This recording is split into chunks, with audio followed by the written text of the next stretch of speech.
how good is this when you look out to sea and you can see a race happening at the moment where there's a group of men over 70 who are competing on racing boards in the surf lifesaving event.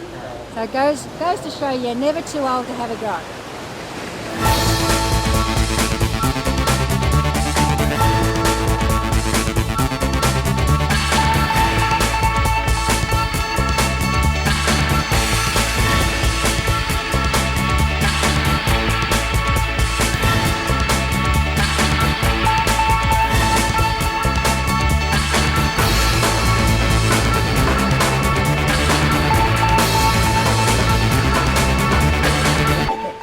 Been around for 20 years.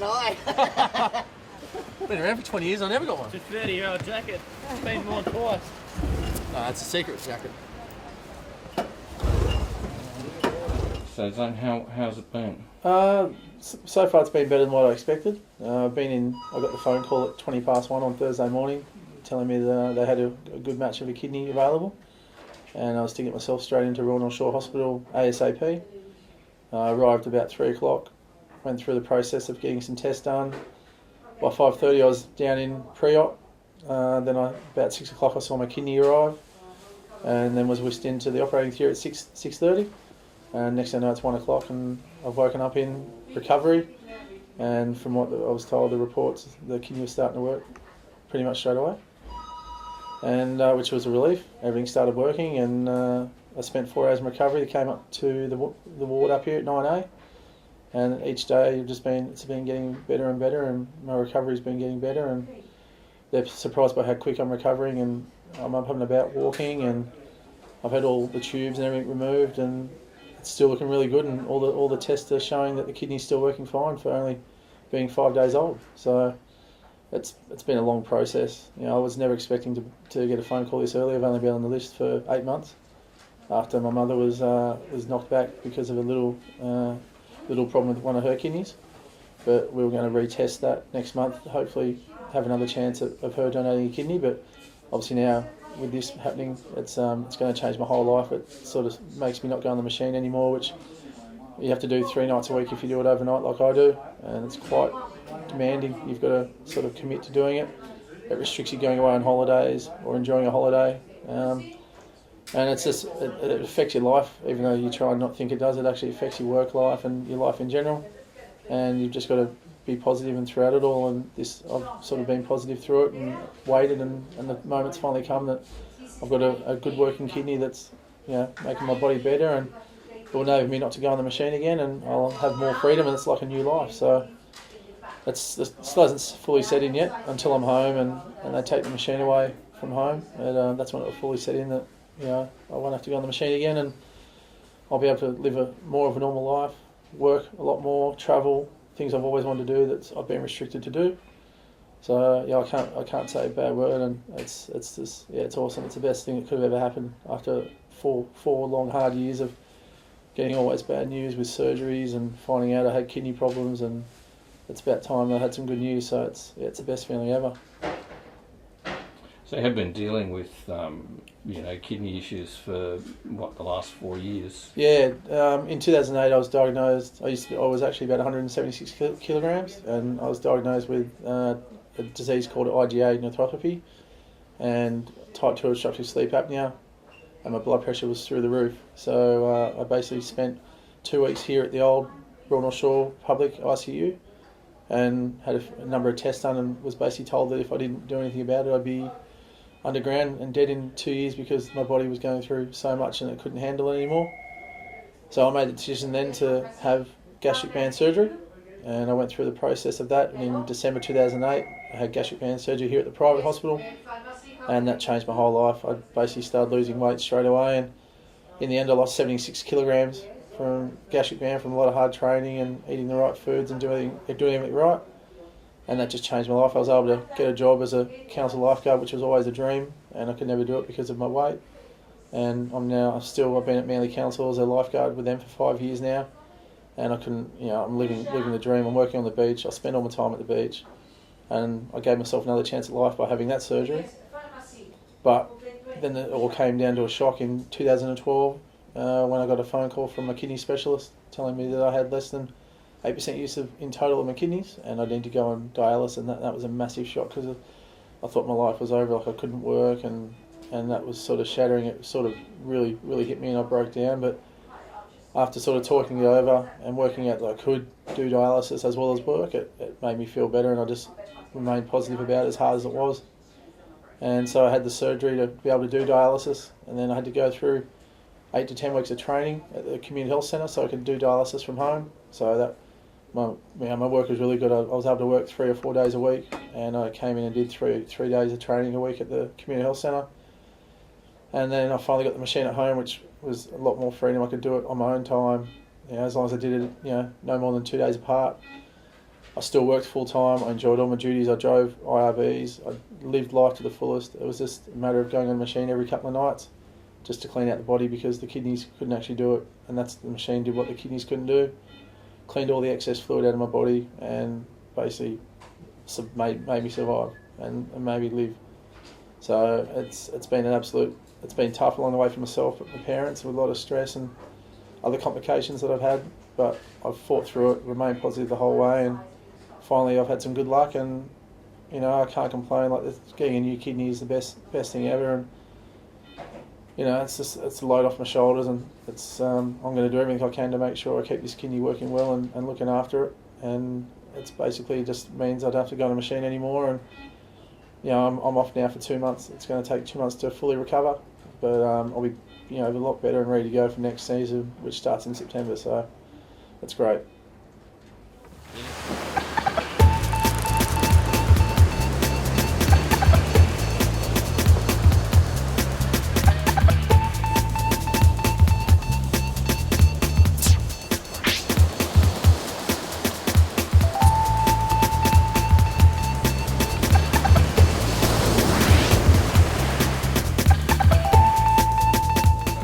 Glad that's over.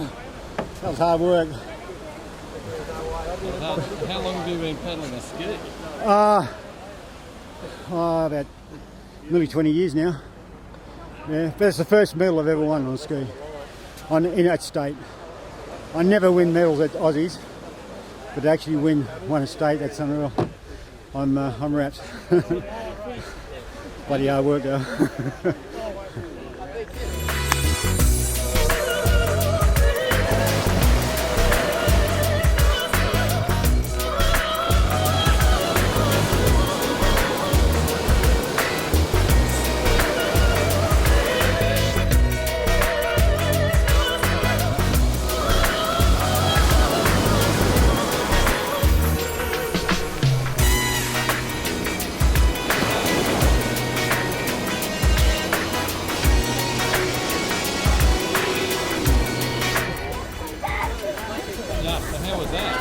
Pretty tough. Long still paddle, but it was good. Yeah. Relieved. It's over. Well done. That was close. Thank you. Well done. Okay, that's a long paddle because there's absolutely no runners and no surf, and towards the end there you actually feel like you're paddling in mud because you're looking for that little run and it's just not coming. And we literally got away about 2 metres from the finish line, so I have no idea what's going on in terms of placings, but I can feel my arms, that's for sure.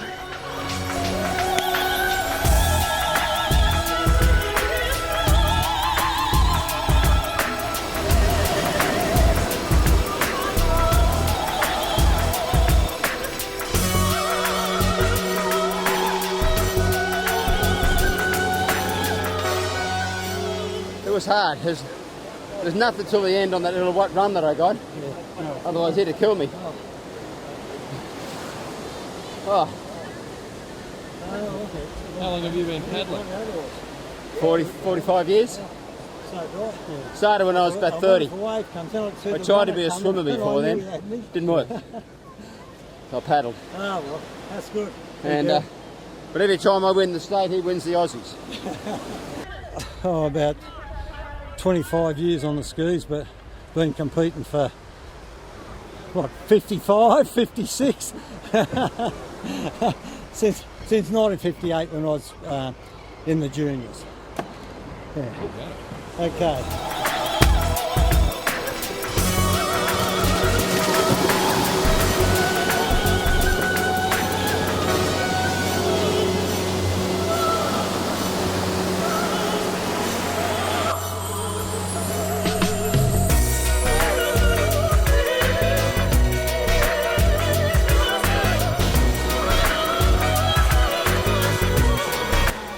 hard. Very hard. Long way. That was a long way. Especially with not much way. No. The wave would have been nice, but I was worried someone from behind would get one and I'd miss it. They'd come past. Hopefully it didn't happen. Oh, my first gold medal ever.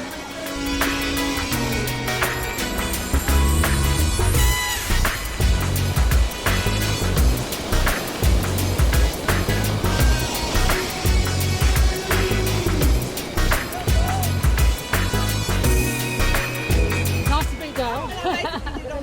She beat me in the speed, beat her in the board. It was good. Yeah. But yeah, hard, long way at that pace. Blackhead Club up north of Foster, a place called Halliday's Point. Nice little bay. My first Australian that I saw as a young boy was 1951, where I saw Neil Montgomery win an Australian Breach Sprint Championship. And then 1953 was the first Australian I went to, where I competed there, and here I am all those years later still competing. However, Perth is I started in Perth as a young man, so I'll finish in Perth later this next month, or early next month anyway, yeah.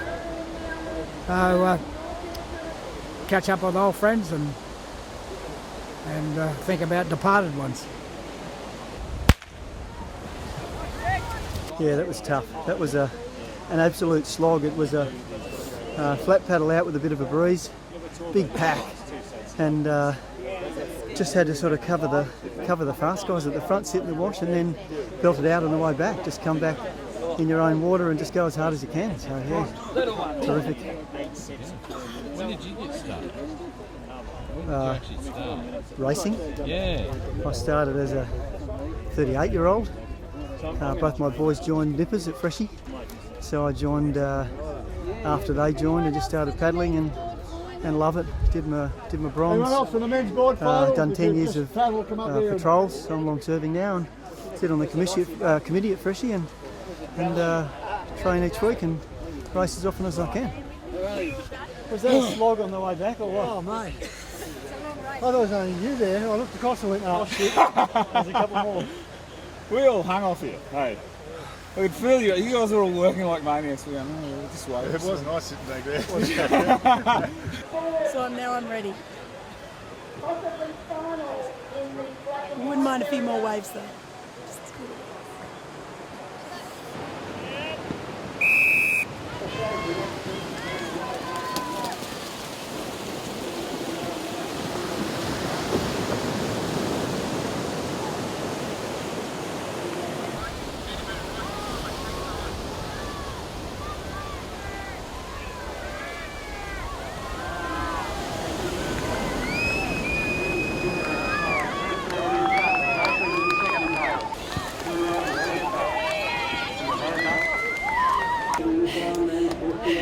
Stomach up, not down. How was that? Oh, it's fantastic. Go Mona Bar. Thanks, Marty.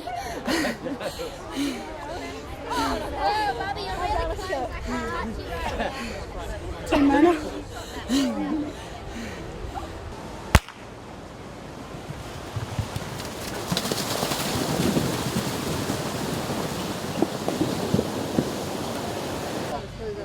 Jumped off a fraction too early and the legs just gave way.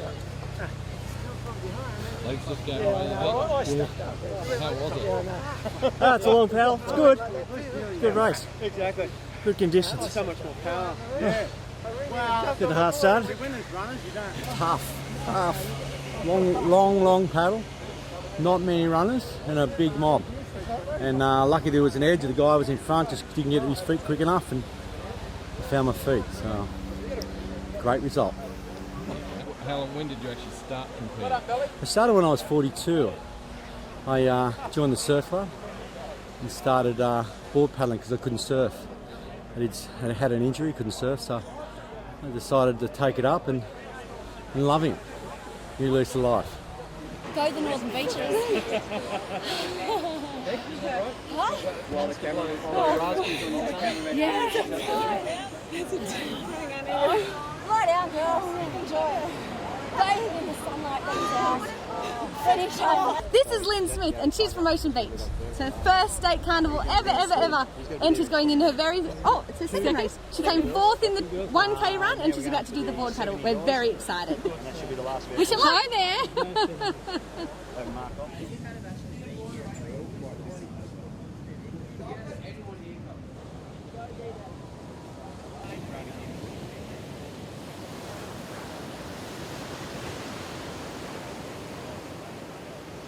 Hey Michael, firstly thanks for coming down. One of the first things you might notice about being on the coaching staff here is the coffee that gets delivered. So I'd like to thank the kind parent that was nice enough to bring me coffee, the same one that brings me coffee most Saturdays, that makes my Saturday a bit easier. But this is our last session before we head off to Perth, our last session. Some of them are actually leaving this morning. The majority leave tomorrow and then some of them leave as late as Tuesday. They have school and uni commitments. But this is sort of our last big session as a group. And as you can see, the vibe's pretty good. I figure at this point, it's my job with Nick and the rest of the coaching staff who you can hear screaming over there, just to have them happy and healthy. You know, at this point in the process, I always sort of judge how we're going by how happy everyone is. You know, all the fitness work's done. We've done all that work over the last 8 or 9 months, and you can't get any fitter in the last couple of weeks, but you can get mentally prepared, and you can bond as a team, and you can just be happy and look forward to what's ahead. So, Michael, that's what we focused on over the last couple of weeks, just being a team. So we have judges. Now me and Stewie won the gold. We got disqualified because we cheated. We didn't cheat, but I thought we did. Oh, superstar. It's been a long season, and you know what better way to finish it? You know, being here with a great bunch of guys here at Newport on a lovely Sunday. But yeah, it's, as I said, it's been a long season. We've come a long way, this club, and you know, we've got a lot of momentum at the moment. It's feeling really good. And you know, one carnival left, we've got the Aussie titles, and it should be great. You know, I think everyone's looking forward to getting over to Perth and really just getting amongst the atmosphere of the Aussies and really just putting everything you got in. You know, it's the last carnival of the season. You don't want to leave much in the tank, that's for sure. In a 105-year history, I guess that's the first time Newport Surf Club's ever won a state title. So you know, it's a massive achievement for all us guys, like the Newport Kinghorn Racing Academy and for Newport Surf Club itself. So it's one of those things where you make the most of it while you can, and you know, we celebrated it well, and I guess you keep moving forward. We've got great momentum at the moment. It's just you just want to carry that into the Aussies and everyone do their part and just enjoy it. I think everyone's enjoying their racing and enjoying being at training. So I think when that's the case, the results really take care of themselves. It's called the one-way ticket. Okay, in this race, it's performed with your board. You go out in between the two cans and come back in. Okay, the only rule is that the board has to be facing the same direction the whole time. So if you start with the nose facing the beach, you finish with the nose facing the beach, and vice versa. All right?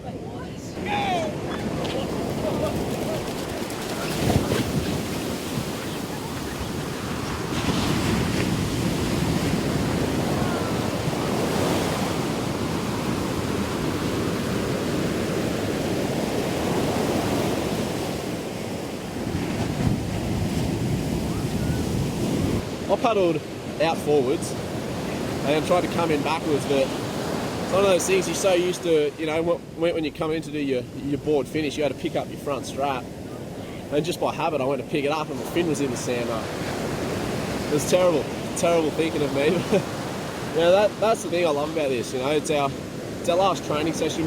We do one quality Ironman, a couple of other races, and then we just go have fun. We do some wacky races with Nick. He's a character.